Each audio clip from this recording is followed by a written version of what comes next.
My car escaped the falling tree branches. Part of a tree fell, knocked out all of Beth's back glass. Whoa. And at the same time, it hit Nathan's car behind her and blasted out his windshield. So, oh my God, his car's still in the shop now, and we just had Beth's car towed off this morning, and it's going to get worked on. And I had to move out of the way so the tow truck could come in, and the whole, you have one of these television screens. You don't have to look over your shoulder anymore. It makes you lazy. It makes you unskilled. I was watching the television screen, but it's all white outside. There's no driveway. There's just this blanket of snow. And down into the ditch I went. We were staying at Lisa Oliver Gray and Michael Gray's house. Michael Webb, great piano player, he was staying over there too because he had no power. And he gave me a ride over to see if we could, get the car out. And we were shoving branches and 2x4s and all sorts of stuff beneath the wheel trying to get some traction. And this fella, he might have been Mexican. He might have been Venezuelan. He might have been Cuban. It don't matter. In today's world, if you're brown, you're, an easy target. All I know is he was a nice guy with a 4x4. So I try to do something on Facebook, a longer piece, once every couple of weeks or so. Whenever I got something that I can, if it's not a story, maybe I can make a story out of it. And so this time, we got Minneapolis going on. We got ice all over. We got borderline martial law happening in more spots than we would care to count. And so I just thought, okay, I got saved by a Mexican, just like Just Another Shooting on the Record is from a redneck perspective. I decided I would write this one from a redneck perspective as well, and that's what it became. If the teacher had been packing, she could have blown that dude away. If the teacher had been packing, it would have been just another day. Let me start with making a comment because you brought up George Carlin a couple times, and I wanted to say this, that one of the similarities, one of the things, like the song we were just talking about, there is an element of people that, yes, they are dumb enough. They are not going to get it. They're going to take it literally. They're going to take it wrong. And you're going to wonder to yourself, how can people not get it? Because I struggle with a lot. How do people not get things? But George Carlin's another thing. He's the type of humorist. He pushed the boundaries. Like a lot of people that push the boundaries, that don't really care if they're misinterpreted or not. George Carlin said, do you know if you think your average intelligence, half the world is stupider than you? And that's true. I mean, I'm stupid in a lot of ways because everybody's stupid in a lot of ways. It's just how stupid and how powerful can you risk somebody making decisions on your behalf if they're dumbasses. I don't, you know where I'm going with this, Oh yeah. I don't have to say no more, And then Laurie ran into something that I don't know if you heard me saying, that writers run into books, and that's called the saggy middle. Constantly, we made it to the middle. We know where we're going at the end, and here we are. Now how do we get from here to here? But I digress. Absolutely. The saggy middle, a lot of my songs, especially the earlier ones, they sag in the middle. Sometimes they sag in the middle and the ending. I used to get real excited my first stanza, and I can hear it now. It's embarrassing on a lot of my early records. I'll hear songs that weren't finished. The first of it's good.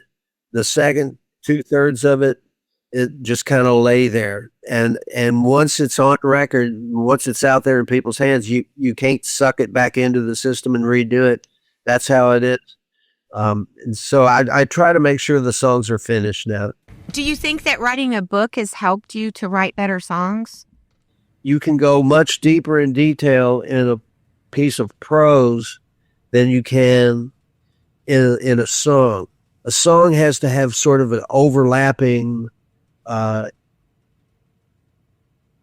of set out like a table from the very beginning, and it's going to be a really quick meal. We're going to have your attention for 4 minutes, maybe 7 or 8,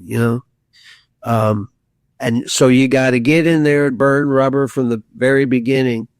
And that's the one thing that it has in common with the prose is with the prose too, you got to burn rubber from the minute somebody opens up the book and looks at the first page. You got to grab them before that first paragraph is over with, because otherwise they're going to put it back down.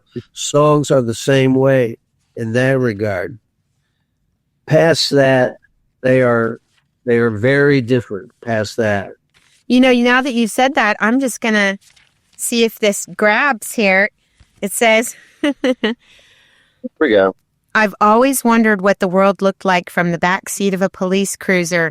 Now I know. Right now I'm thinking sweet heaven that I have a Xanax, marijuana, and wild turkey in my system. Otherwise, I don't think I would tolerate this situation nearly as well as I am right now.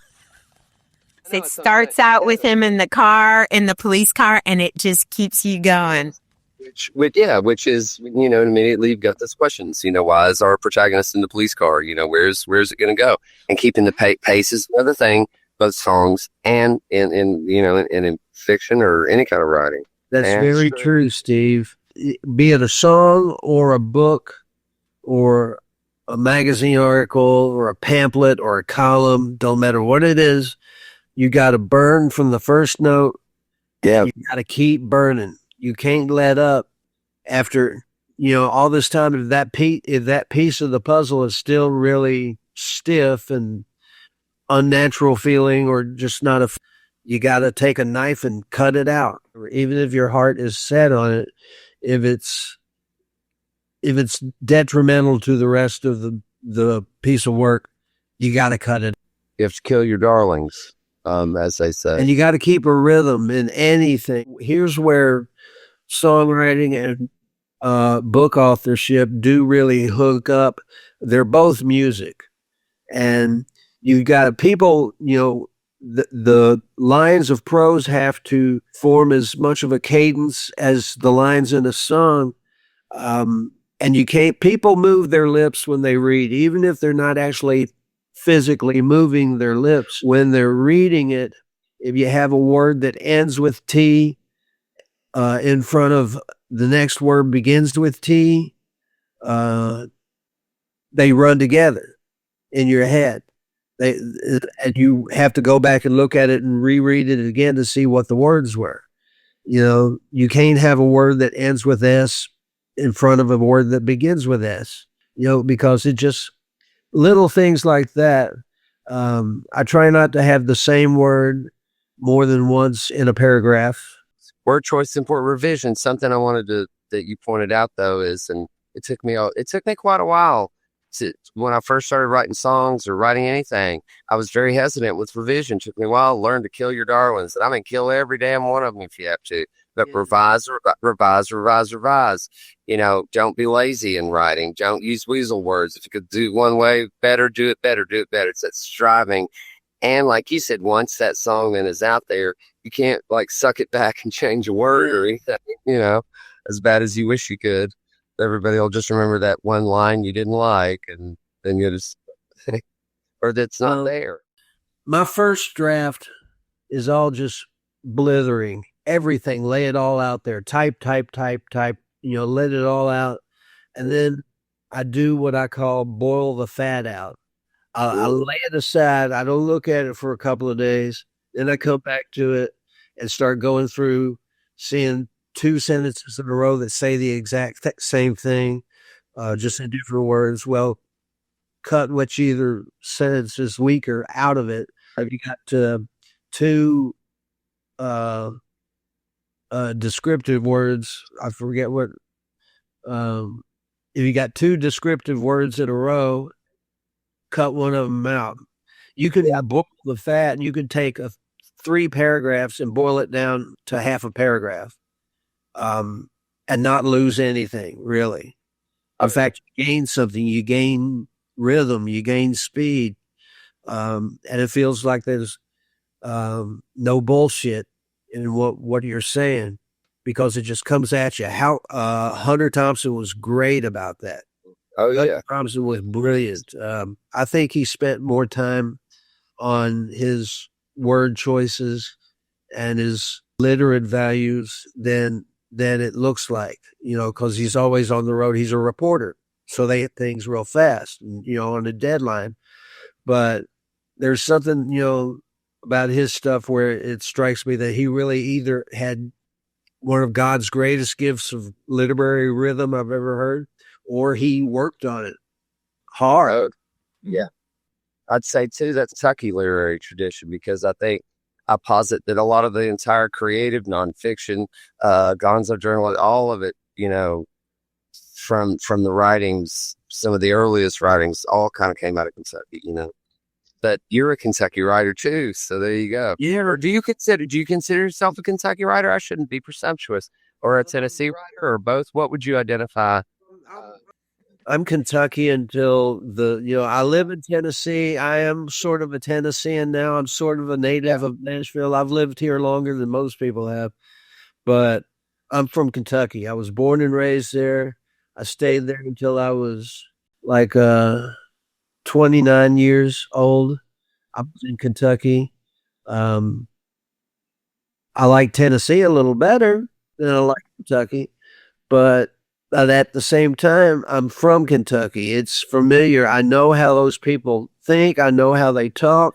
I know how you gotta know what's going on in the college basketball world to get anything. Don't get me started on Mark Pope. We could sit here for an hour talking about that shit show. Thanks so much for watching. Be sure to like and subscribe for free to receive more content like this. If you liked this video, please check out these other recommended videos. Don't forget to visit the links in the description and check the comments to share your thoughts. Thanks again.